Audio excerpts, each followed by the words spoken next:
80 rules याद नहीं थे, पर एक ऐसी नोटबुक है जिसे हम रोज़ खोलते हैं, इसलिए इतनी सिली मिस्टेक्स हो रही हैं जो मुझसे बिल्कुल बर्दाश्त नहीं हो रही थी। जय श्री राम एवरीवन, वेलकम और welcome back to my channel.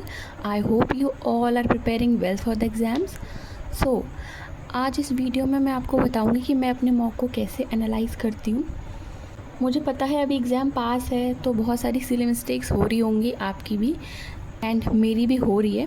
तो इसका मैंने सोल्यूशन निकालने की कोशिश की है, इससे मुझे पॉजिटिव रिज़ल्ट भी दिखे हैं। तो मैं ये सोच रही हूँ, इसलिए मैं ये वीडियो बना रही हूँ जिससे कि आप भी अपने जो सिली मिस्टेक्स हैं उसको रिड्यूस कर पाओ। ठीक है, तो मैं स्टार्टिंग से बताऊँगी कि मैंने कैसे क्या किया था। सबसे पहले तो मैं अपनी टू डू लिस्ट दिखाती हूँ जब मैंने अपनी प्रिपरेशन स्टार्ट की थी।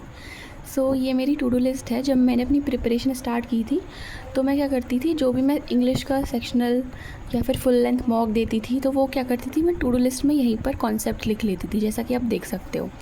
टू डू लिस्ट एक ऐसी नोटबुक है जिसे हम रोज़ खोलते हैं, तो इसी बहाने इन क्वेश्चंस पर एक बार तो नज़र पड़ ही जाएगी, इसलिए मैं टू डू लिस्ट में ऐसे लिख लिया करती थी, जैसा कि आप देख सकते हो। इधर भी मैंने लिखा हुआ है ये वो कैप के क्वेश्चंस, ये मार्क्स। तब मेरे मार्क्स भी इतने अच्छे नहीं आते थे क्योंकि स्टार्टिंग ही थी, एंड ये जैसा कि आप देख सकते हो। एंड फिर मैंने एक दूसरी नोटबुक बनाई थी इस तरह से, क्योंकि ग्रामर बहुत ज़्यादा मुझे लग रहा था कि मुझसे नहीं हो पाएगा। ये सब देखने के बाद जब मैं नेक्स्ट डे मॉक देती थी एंड उससे मुझे काफ़ी पॉजिटिव रिज़ल्ट भी मिले थे, लेकिन जब मेरा सब अच्छा हो गया, मतलब अच्छे अच्छे नंबर आने लगे थे, तब मैंने क्या किया था, इसको स्किप किया, जो कि आपको बिल्कुल नहीं करना है। ठीक है, तब मैं क्या करती थी, जिस नोटबुक में मैं मॉक सॉल्व करती थी उसी नोटबुक में मैं यहीं पर कॉन्सेप्ट लिख लेती थी। ये मैंने बहुत दिनों तक किया, जैसा कि आप देख सकते हो, मैंने इधर भी लिखा हुआ है ये। ठीक है, तो ये गलती आपको नहीं करनी है जो मैंने की, क्योंकि इससे क्या होता है, हम रफ़ में तो लिख लेते हैं तो फिर ये रफ़ ही रह जाता है, इसको हम दोबारा खोल के नहीं देखते हैं। ठीक है, और अभी एग्ज़ाम पास है बहुत ज़्यादा, इसलिए इतनी सिली मिस्टेक्स हो रही हैं जो मुझसे बिल्कुल बर्दाश्त नहीं हो रही थी। तो मैंने क्या किया, मैंने जो अपनी पुरानी स्ट्रैटेजी थी मैंने वही अप्लाई की, वही फिर से नोटबुक बनाकर सारी चीज़ों को लिखना।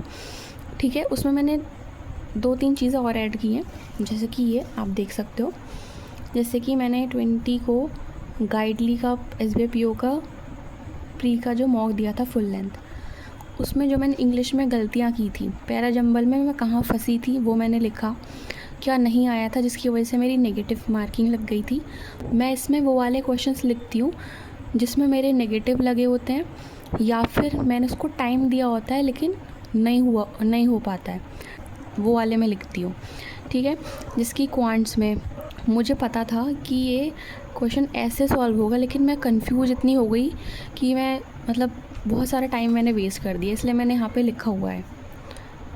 ठीक है, एंड ऐसे ही रीजनिंग में जो मैंने स्लॉजिज्म में पॉसिबिलिटी की जो मैंने गलत की थी वो, एंड जो केयरफुल रीड करनी है अबव और बिलो वाला, इसमें मेरी गलती हुई थी बहुत ज़्यादा। ठीक है, ऐसे ही इसमें भी same and to more less, इसमें मेरी गलती होती है ना, तो मैंने ये लिखा हुआ है। जो इंग्लिश के कॉन्सेप्ट होते हैं वो तो मैं यहाँ पे लिख लेती हूँ ये, और जो भी गलतियाँ गई होती हैं। ठीक है, लेकिन जो क्वांट एंड रीजनिंग के होते हैं वो मैं क्या करती हूँ, वो सॉल्व कर लेती हूँ। इसमें बस मैंने लिख लिया है कि यहाँ पर मुझे ये गलतियाँ ना हो, बस हाईलाइट करने के लिए। मैं आपको बिल्कुल रियलिटी बता रही हूँ, अगर आप ऐसे ही लिखेंगे एंड फिर जब आप मॉक देंगे दूसरा या फिर नेक्स्ट डे या सेक्शनल देंगे, एक बार इनको पढ़ के जो भी आपकी गलतियाँ थी एक बार इनको पढ़ लो अच्छे से, फिर आप अपना नेक्स्ट मॉक या सेक्शनल दो। सच बता रही हूँ, मुझे इसमें पॉजिटिव रिज़ल्ट दिखा है कि ये जो गलती है ना छोटी मोटी, ये नहीं होती हैं, क्योंकि जब हम लिख लेते हैं कि ये वाली गलतियाँ हैं और जब हम मॉक देते हैं तो फिर क्या होता है, एकदम से हिट होता है कि हमने इस वाली लाइन में गलती की थी, अपनी करनी है। ठीक है, एंड ऐसे ही मैंने कोई सेक्शनल दिया था इंग्लिश का, ये बहुत हार्ड लेवल था मुझे ऐसा लगा इसका, तो इसमें मेरी बहुत गलतियाँ गई थी एंड बहुत सारे वोकैब में मैंने टाइम वेस्ट करा था, तो मैंने ये सब लिख लिया यहाँ पर। ये जो सेक्शनल मैंने दिया था रीजनिंग का फर्स्ट, अभी मैं दिन में 2-3 सेक्शनल दे रही हूँ क्योंकि एग्ज़ाम बहुत पास है। तो जब मैंने फ़र्स्ट सेक्शनल दिया था तो मेरी ये गलतियाँ गई थी, तो मैंने क्या किया, दूसरा सेक्शनल देने से पहले मैंने ये गलतियाँ पढ़ ली और ये गलतियाँ पढ़ ली। जो मेरा दूसरा सेक्शनल गया है ना, उसमें बिल्कुल 100% एक्यूरेसी मेरी रही है, क्योंकि एकदम से हिट होता है कि ये वाली लाइन पे हमें केयरफुल रहना है एंड ये चीज़ हमें अच्छे से रीड करनी है, इस वजह से। ठीक है, आप भी ये ट्राई करना और मुझे ज़रूर बताना कि आपको कितना बेनिफिट हुआ। आप ये वाली स्ट्रैटेजी ट्राई कीजिए, डेफिनेटली आपको हेल्प होगी। अगर आपको मेरी ये वीडियो अच्छी लगी है तो do like, share and subscribe to my channel. Thank you for watching.